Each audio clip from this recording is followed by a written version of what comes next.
of Congo to the United States and Dean of the African Diplomatic Corps. The departed were distinguished diplomats. I kindly request that we be upstanding and observe a moment of silence in their honor.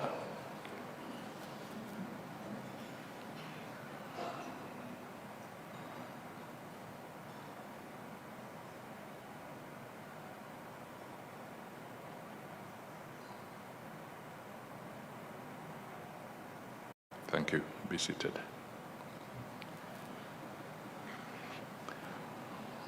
So now let me go straight into foreign policy issues.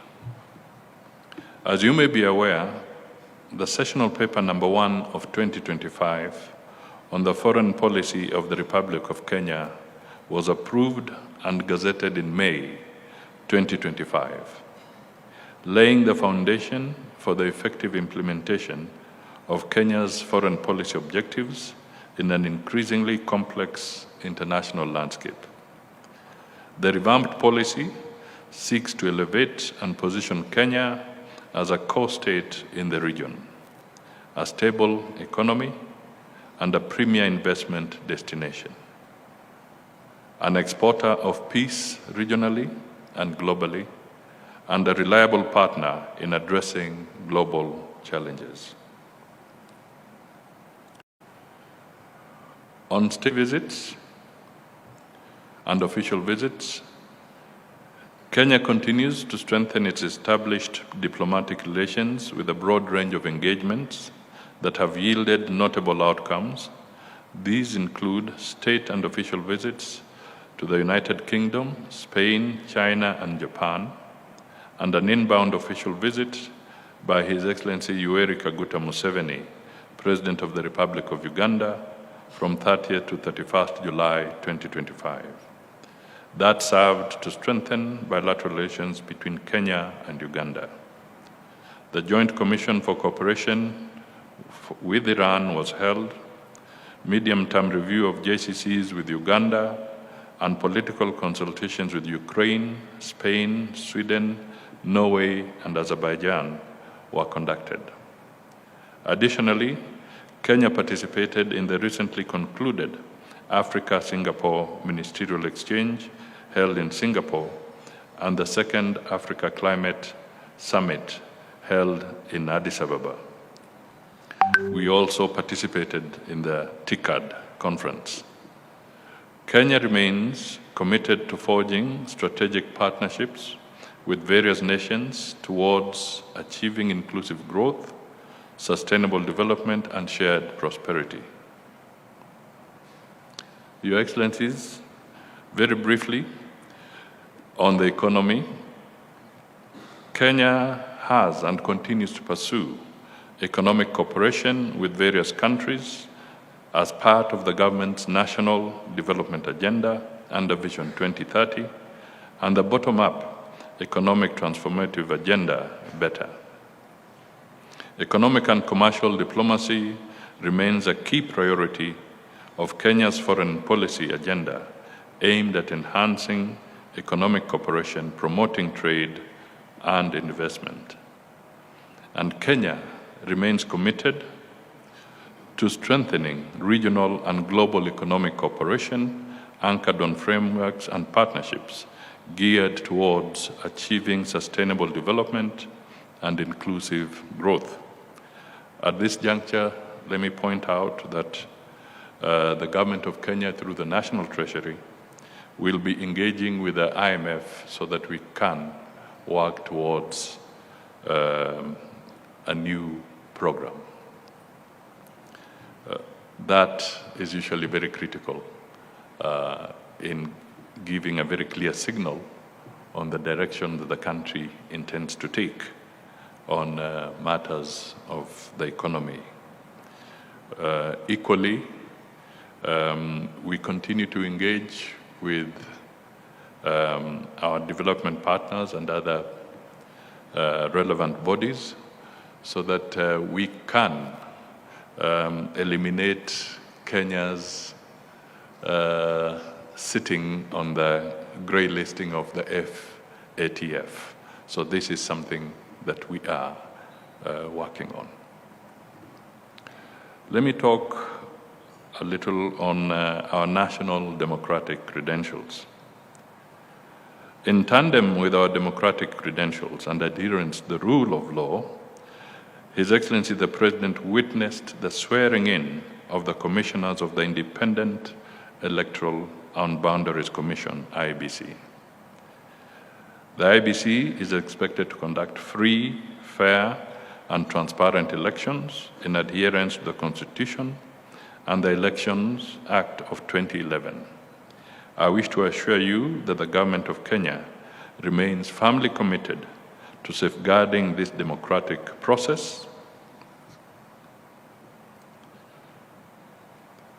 Kenya's progressive constitution guarantees freedom of speech, respect for human rights, and the rule of law. The government takes seriously concerns raised regarding recent reports of abductions. As a member of the Human Rights Council and the host of the sub-regional UN Office of the High Commissioner for Human Rights in Nairobi, Kenya remains steadfast to addressing these matters transparently and accountably. It is for this reason that on the 16th of August 2025, His Excellency the President appointed a 16-member panel of experts comprising of legal scholars and human rights advocates to oversee compensation for protest victims dating back to 2017. This is a testament to the President's steadfast commitment to justice, national healing, and the rule of law. And as the Principal Secretary did indicate, we have in our midst Professor Macau, who at an appropriate time will make some comments on this particular issue. I also want to state that formally the IEBC has communicated to the Ministry of Foreign Affairs. They would like us to syndicate an engagement between the IEBC and the diplomatic community so that they can have a separate engagement with yourselves. They are independent, but they want us to formally communicate with you so that they can give you a scope on how they intend to proceed in executing their mandate. So at some stage, there'll be communication from the Principal Secretary so that this engagement can be meaningful, constructive, and be able to allow you to understand the journey through our electoral processes.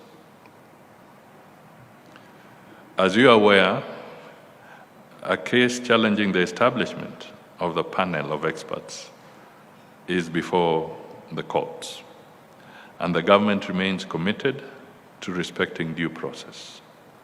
In the same vein, Parliament is considering the Public Order Amendment Bill 2025, which seeks to strengthen the framework for maintaining public order by ensuring respect for the Constitution and protecting public property from vandalism. The government continues to prioritize police professionalism and accountability to guarantee conduct of public order operations. The conduct of public order operations are within full respect for human rights and the rule of law. I take this opportunity to reaffirm the government's commitment to constructively engaging all stakeholders to foster peace, stability, and national cohesion for the prosperity of our country. On peace and security issues, let me pick out a few that are critical. Kenya's participation in the African Union Support and Stabilization Mission in Somalia, AWSOME, underscores its commitment towards the pursuit of lasting peace in Somalia, while at the same time responding to cross-border threats posed by Al-Shabaab elements. Kenya continues to call for predictable and sustainable international financing for the mission, coupled with robust logistical support, force enablers, and multipliers to strengthen AWESOM's operational effectiveness. We therefore appeal to your respective governments to consider extending support to AWESOM. This is particularly critical. It's a matter not just of grave concern to Kenya as countries that border our neighboring nation, Somalia, but it's also a concern within the African Union. We know there is competition for resources, unfortunately for very wrong reasons. There's competition for resources in Europe in terms of the security challenges they are facing, competition for resources within the Middle East based on the challenges they're facing. And Africa has got its share of challenges. So clearly, there is an element of fatigue in how resources can be channeled to these peacekeeping efforts. But that does not mean that we should not raise the alarm as a continent. We believe that this institution is so important because Somalia has come from very far.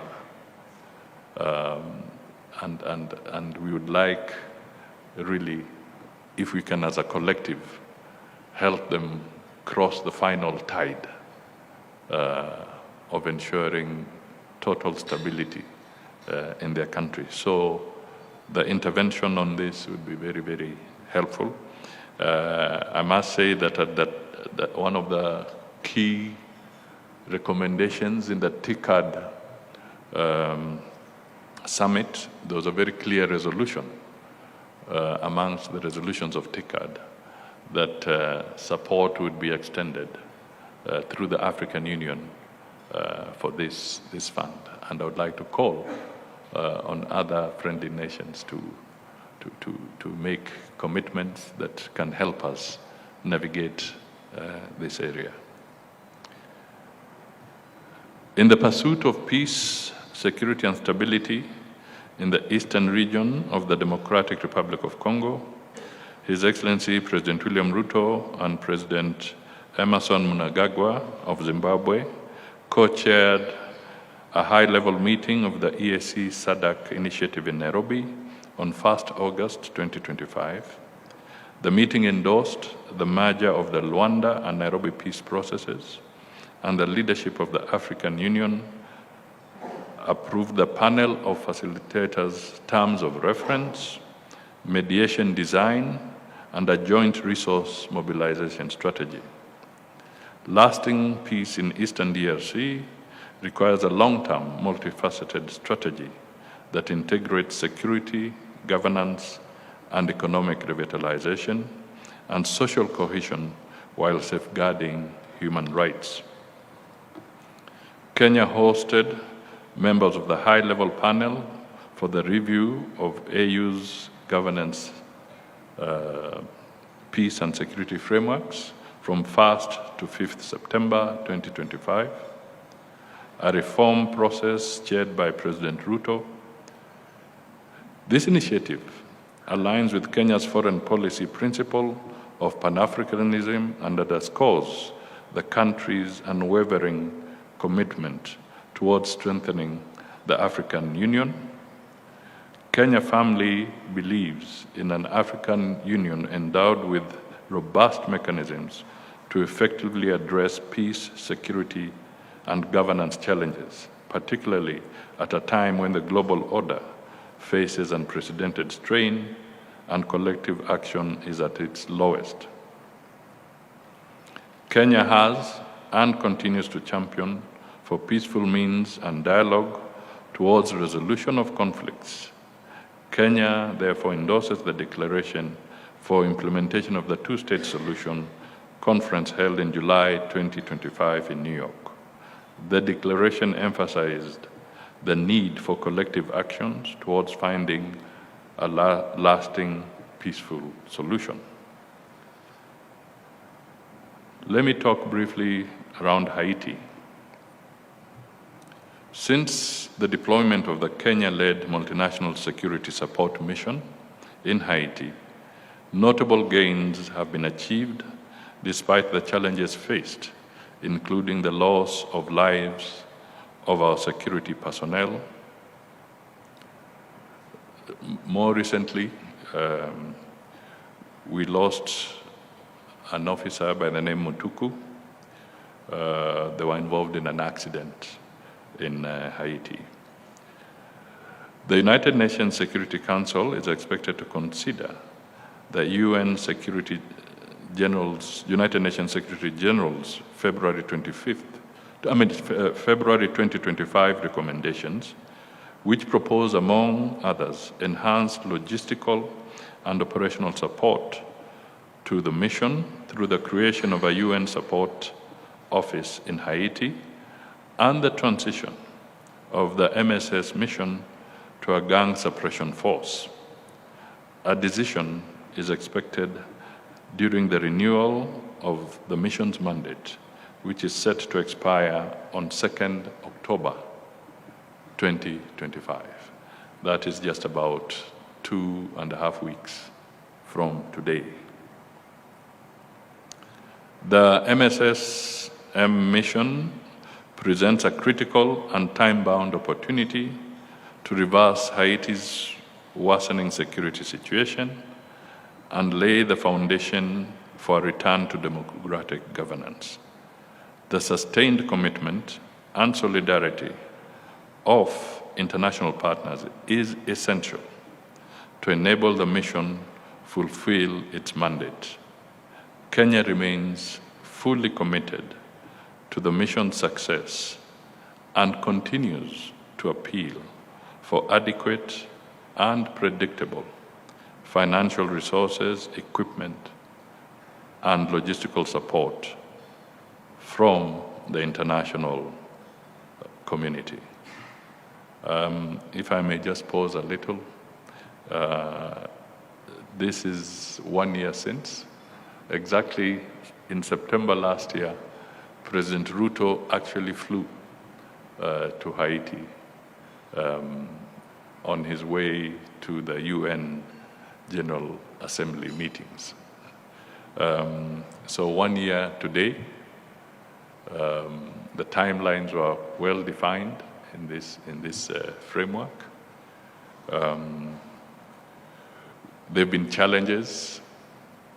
Commitments have been honored in certain circumstances, and others have not been honored.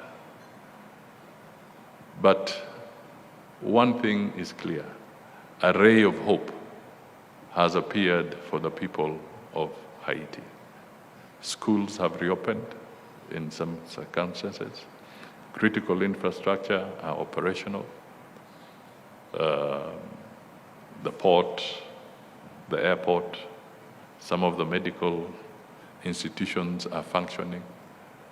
I also had a chance to go to the Dominican Republic, which has been very supportive in providing medevac facilities for the Kenyan police there. So there's a general feeling that there's indeed hope if we can all pull together and extend a hand of help in this area.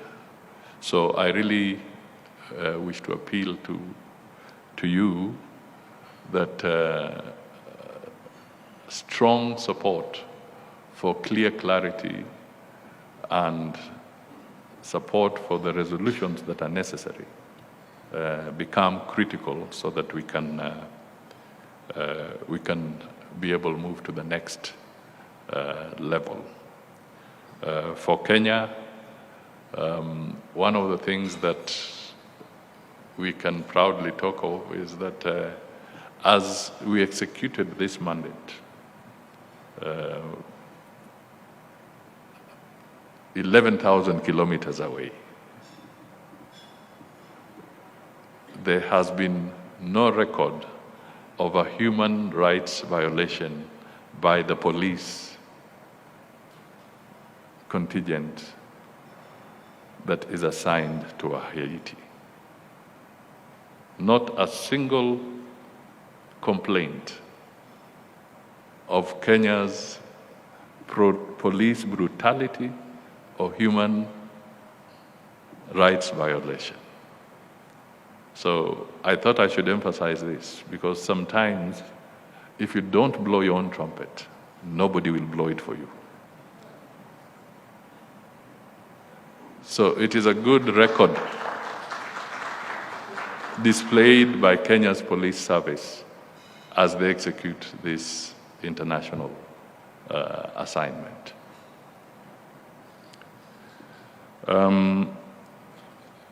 Your Excellencies, more than ever before, the global turbulence calls for intensified regional integration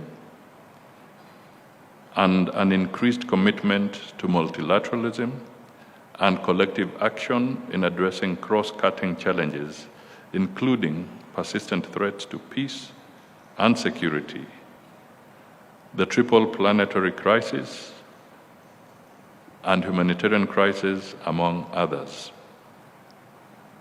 Kenya remains firmly committed to international law, established norms, and the rules-based multilateral order. While this system is not without its shortcomings, it endures as a vital framework for global cooperation. Kenya will therefore continue to consistently and resolutely champion for the multilateral reform agenda. Your Excellencies, the 80th session of the United Nations General Assembly is fast approaching. This year's theme, Better Together, 80 years and more for peace, development, and human rights, is both timely and significant as it affirms the enduring relevance of the United Nations in advancing the collective aspirations of peace, security, stability, and humanity. At a time of increased global complexities, this theme serves as a reminder that our strength lies in our unity, cooperation, and shared responsibility. This theme resonates with Kenya's priorities of promoting peace and conflict resolutions, advancing climate action and resilience, as well as fostering equitable and inclusive development. Kenya aligns itself with this vision and underscores the importance of revitalizing multilateralism as the foundation for building a more peaceful, just, and inclusive international order. In furtherance of the multilateral reform agenda, Kenya's participation at the 4th International Conference on Financing for Development in Seville, led by President William Ruto, underscored the need for urgent reforms in the international financial architecture, domestic resource mobilization, practical tax cooperation, and long-term affordable capital, while reaffirming commitment to multilateral consensus-driven solutions that respect national ownership. In July 2025, Nairobi had the honor of hosting the 20th Ordinary Session of the African Ministerial Conference on Environment, reaffirming our country's role as a convener and champion of Africa's common environmental agenda. This provided a platform to coordinate environmental policies, enhance implementation of regional and global environmental frameworks, and strengthen collaboration to address the continent's pressing environmental challenges, including climate change, biodiversity loss, desertification, and pollution. Building on these outcomes, Addis Ababa hosted the second Africa Climate Summit a few days ago, aimed at advancing Africa's unified voice on climate action and sustainable development, ahead of the upcoming 30th session of the Conference of Parties, COP30, to be held in Belém, Brazil. Therefore, we call upon the international community to sustain its support and commitment to multilateral environmental agreements and other related initiatives that seek to address climate change. Ladies and gentlemen, Kenya has submitted various candidatures to key international bodies, namely the candidature of Professor Phoebe Okoa for the position of Judge of the International Court of Justice, both the casual vacancy for the 2025-2027 period and the regular election for the 2027-2036 period. We have also the candidature of Mr. Mohammed Ibrahim Amin for the International Criminal Police Organization, Interpol, Executive Committee, Delegate for Africa for the 2025-2028 term.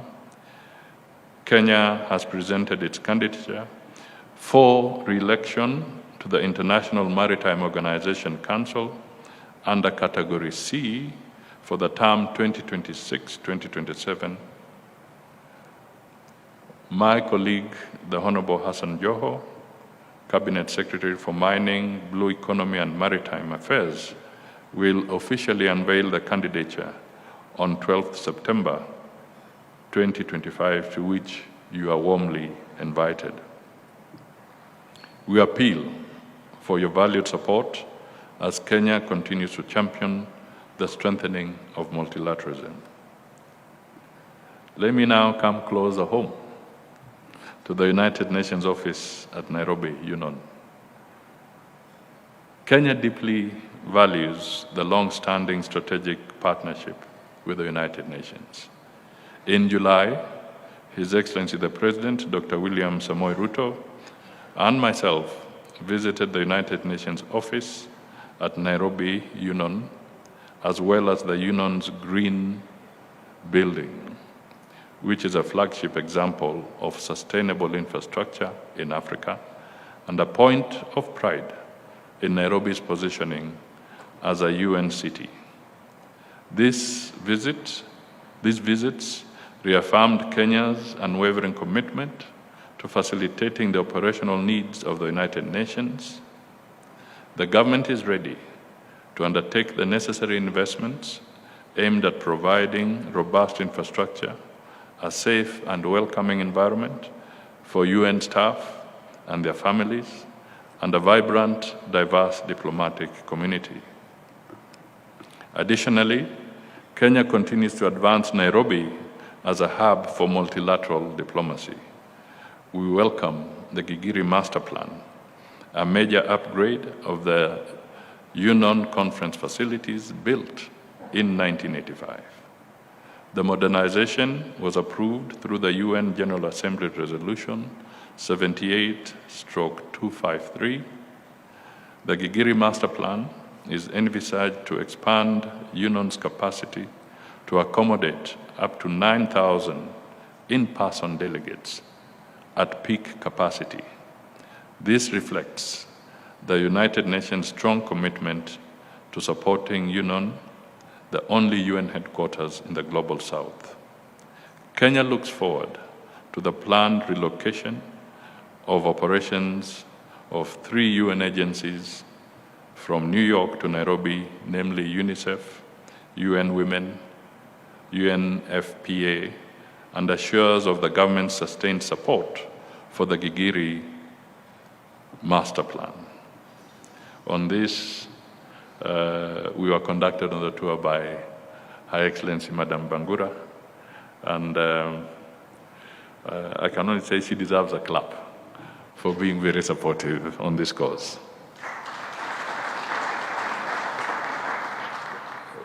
Further, to ensure the smooth working of international organizations in Kenya, we have embarked on the review of the Privileges and Immunities Act.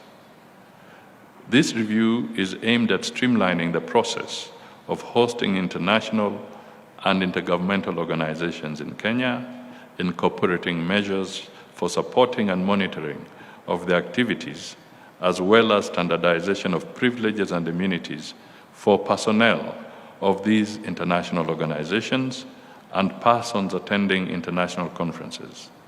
This review process is set to undergo public participation, and we shall be coming to you, the Diplomatic Corps, for comments and contributions towards enriching the draft bill before enactment by the National Assembly.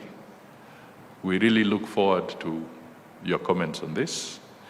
We would like to have the best practices incorporated and domesticated in our laws. So make sure your pens or your laptops are functional so that we can get your input to this particular proposed amendments. In line with efforts to position Nairobi as an international multilateral hub, I take this early opportunity to invite you to the following conferences and summit. 1, the 24th Summit of the COMESA Heads of State and the Government that will take place from 7th to 9th October 2025 at the Kenyatta International Convention Center, KICC Nairobi, under the theme Leveraging Digitalization to Deepen Regional Value Chains for Sustainable and Inclusive Growth. 2, the 7th session of the United Nations Environmental Assembly, UNEA, which will take place from 8th to 12th December 2025 at the United Nations Environmental Programme headquarters in Nairobi, Kenya, on the theme Advancing Sustainable Solutions for a Resilient Planet. 3, the Kenya International Investment Conference to be held in March 2026. And 4th, the Africa-France Summit, jointly hosted by Kenya and France, to be held in May 2026 in Nairobi, Kenya. Kenya will make history as the first non-Francophone African country to host this summit since its inception in 1973. The summit is envisaged to strengthen relations and Africa's voice, especially on global economic issues of interest to Africa and France. We have also engaged in sports diplomacy.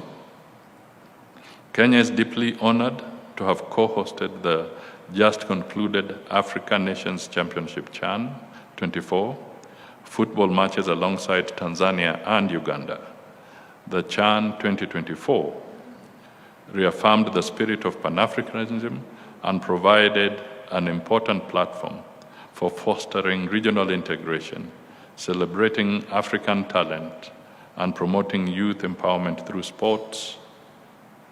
Beyond the matches, the championship created opportunities for economic activity, strengthened cultural exchanges, and enhanced Kenya's visibility as a hub for international sporting events. Building on the lessons and successes of this tournament, Kenya stands ready to host the Africa Cup of Nations, AFCON, set to take place in 2027. Your Excellencies, let me get to my closing remarks. In conclusion, I reaffirm Kenya's unwavering commitment to multilateralism as the surest path to addressing the complex challenges of our time. Guided by our national priorities, we shall continue to forge partnerships that advance peace, security, sustainable development, and a shared prosperity. Looking ahead, Kenya stands ready to work hand in hand with all partner states in a spirit of unity and mutual respect to help build a just, inclusive, and sustainable world for the mutual benefit of present and future generations. Once again, I thank you for your attention. I look forward to our continued cooperation. Asanteni sana, God bless you all, and God bless Kenya. And I'll make sure that the speech is shared in soft copy, because it was fairly elaborate. I think I have earned my stay on this podium. Thank you.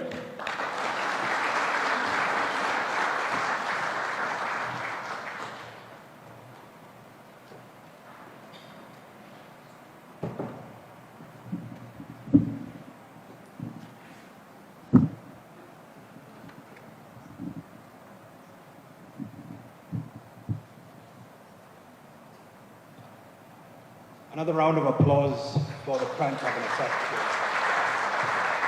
I think he's briefed us on a wide range of issues spanning the economy, political and democratic issues, geopolitics, peace and security. And through it, I think the constant theme has been to really focus on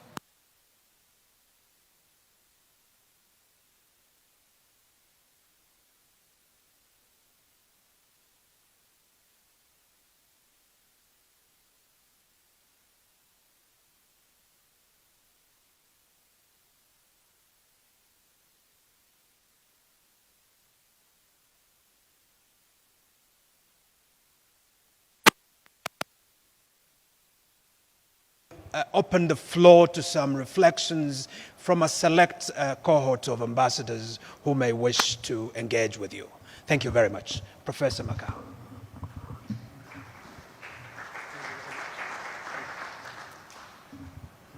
Thank you, P.S. Karil. Your Excellency, the Prime Cabinet Secretary, Dr. Musalia Mudavadi, Your Excellencies, friends of Kenya. The Prime Cabinet Secretary has done my job, so I do not know whether I have anything that is useful to add. But let me just say briefly several things. First, I just want to say that Kenya chose the path of democracy and ratified that choice in the 2010 Constitution. That choice was about an open government, an accountable government, and a democratic state. But as you all know, the performance of democracy is an experiment, and it's difficult. But it is the best form of government, as Winston Churchill said, except for all the others.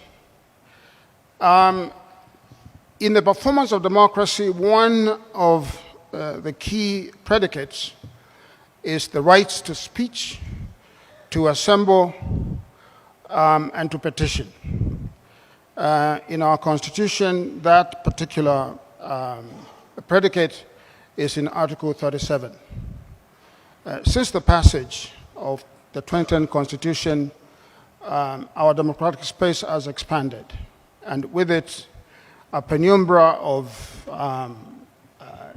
the rights by the people to petition, to demonstrate, and to hold their government accountable. For those of you who have been in Nairobi for the last 2 years, you saw in particular in 2024 and 2025, the earlier part of this year, demonstrations in Nairobi responding to particular government policies. Regrettably, some of those protests turned violent, resulting in some fatalities and some injuries of our citizens. That is why the President, in responding to those outcomes, appointed a panel of experts to design a framework for the compensation of victims of riots and protests, and appointed me as a chairperson of that panel. The work of that panel, which is diverse, it brings in highly qualified Kenyans, including lawyers, doctors, economists, and others, is to identify, to verify, and to determine the quantum for that compensation for victims of riots and protests. It's a process that will be transparent and open. It is victim-centered, and it will be based upon public participation. We intend to conclude our work within a limited time, which is 120 days, in which we hopefully will finish the exercise. I just want to say that in addition to compensation, my panel is going to address issues of legislative reform. There's some lacuna in our laws, and especially on the question of protest, to bring to life the scope of Article 37. We also realize that our police, of course, as the Prime Cabinet Secretary has pointed out, has performed very well in Haiti. But we realize that there are still some challenges with our police, and therefore we shall be recommending a reform agenda for our police to change the culture of policing so that when demonstrators and police come into conflict, that the kinds of outcomes that we've seen the last year and a half do not happen.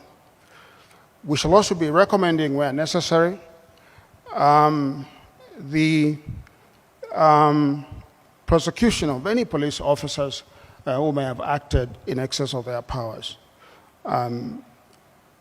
We view this particular exercise as designed to open a new leaf, turn a new chapter in our culture of policing, so that we can more effectively protect and enhance our democracy.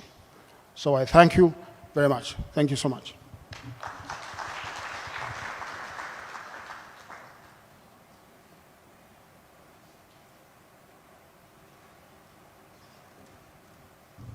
Indulge me, Excellency, again to invite for just a brief reflection the Dean of Diplomatic Corps, Ambassador Russo.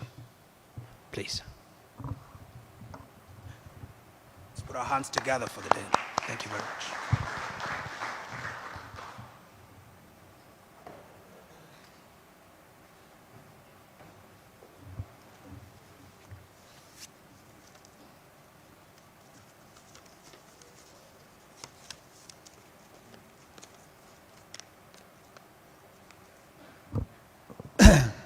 Your Excellency, Prime Cabinet Secretary Dr. Musaila Mudavadi, PS, my brother, Singoy Korir, PS of the Ministry of Foreign Affairs of Kenya, dear sister DG Yunon, Madame Bangura, esteemed colleagues, dear ambassadors and high commissioners, DGs, directors of the Ministry of Foreign Affairs of Kenya. Ladies and gentlemen, good morning. My job has been made very easy today because when I came, Ambassador Josephat Maikara, without even saluting me, he said, you will only speak 2 minutes.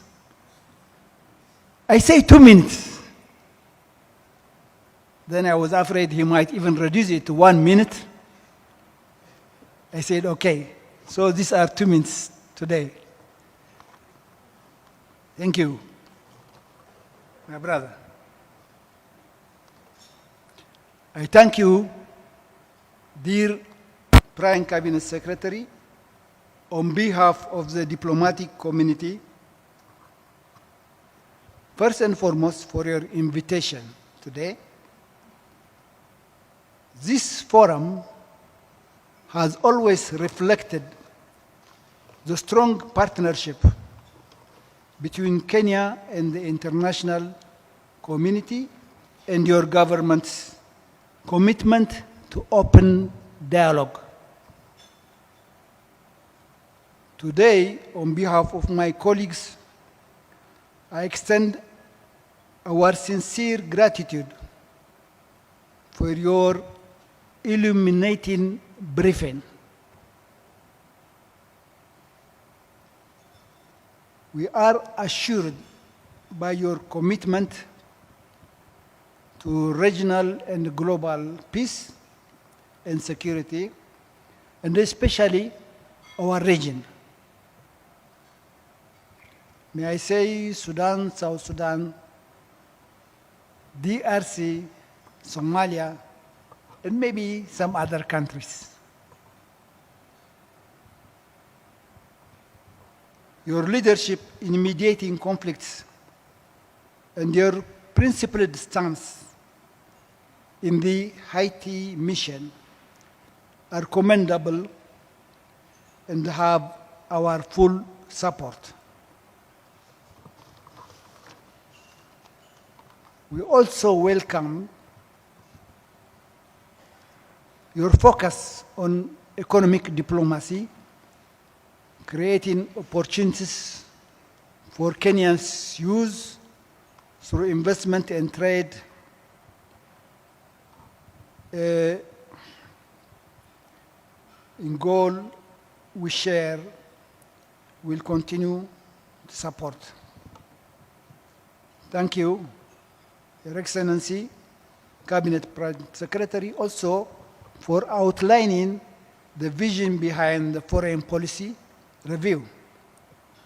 This diplomatic community, the diplomatic community, will remain engaged and be very supportive of these efforts.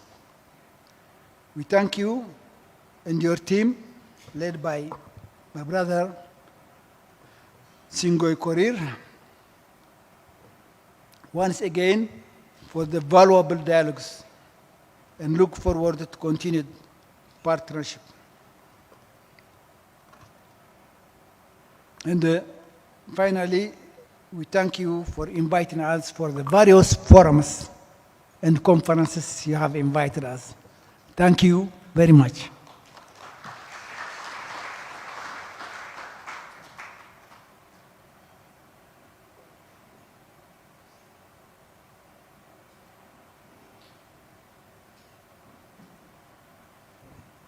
Ambassador Rosom, in his legendary sense of humor, never disappoints. Thank you very much, sir. May I usher in very briefly the DG of UNON, Her Excellency Zainab Hao Bangura. Thank you very much. Let's put our hands together for Bangura.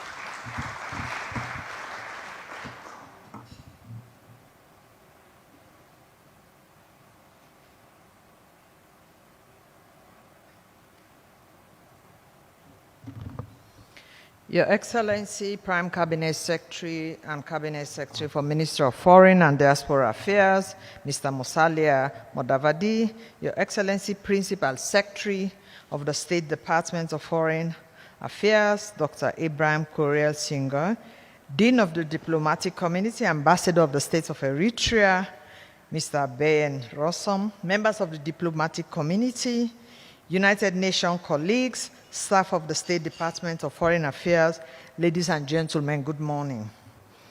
I joined the Prime Cabinet Secretary to welcome the new members of the diplomatic community that have joined a growing number of missions in Kenya. I thank the Prime Cabinet Secretary for his briefing this morning. As you are all aware, this is a very challenging period for the United Nations since it was created after the Second World War. We are facing the worst financial crisis ever. But I do believe, under the capable leadership of our Secretary General Antonio Guterres and the coordination of the UN at 80 Initiative Task Force, of which I am a member, the Secretary General will present his report and recommendation to member states how to address this financial crisis. In this regard, I ask member states to encourage their colleagues in New York and their government to support the recommendations of the Secretary General. I want to thank the government of Kenya and the diplomatic community for your support to our two capital projects. You heard what the Prime Cabinet Secretary said. I am happy to inform you all that the first projects for the building and rehabilitation of our offices is at its final stage. This will be completed on time and below budget. As a matter of fact, we will be refunding almost 400,000 to the United Nations for unutilized funds. At the end of this year, we will start the second phase, the Gigiri Master Plan, as you heard from the Prime Cabinet Secretary, for the upgrade and construction of the conference facility. The design work is completed, and the demolition of the original unit building will begin by the end of this year. We are closely working with the government of Kenya, as you heard from the Prime Cabinet Secretary, to improve services of water, electricity, internet, infrastructure, waste management in a complex that started with one office unit and 300 staff. And today, hosts to 76 offices and over 5,500 staff. I continue to thank member states for your continuous support to us, but more especially to the UN family in Kenya, especially the United Nations country team who are going through some of the most difficult financial crises. And I continue to ask you to continue to provide the necessary support to enable them to support the government of Kenya in their development agenda. I thank you all, and I look forward to continuously working with you. Thank you very much.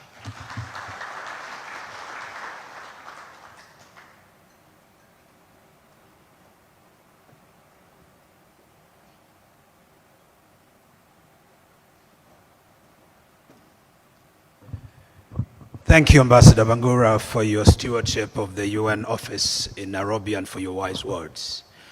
Your Excellency, that marks the end of these broad speeches. Given the time, I really wish to just open this space for a few interventions, not more than 5. Your Excellency, as you know, this morning I'm appearing before the Parliamentary Accounts Committee of Parliament, and I will be excusing myself in a minute, but just so that you can hear the voices of these great diplomats, allow me to just allow a couple of interventions. Let me see by a show of hands if there are any of us who wish to intervene.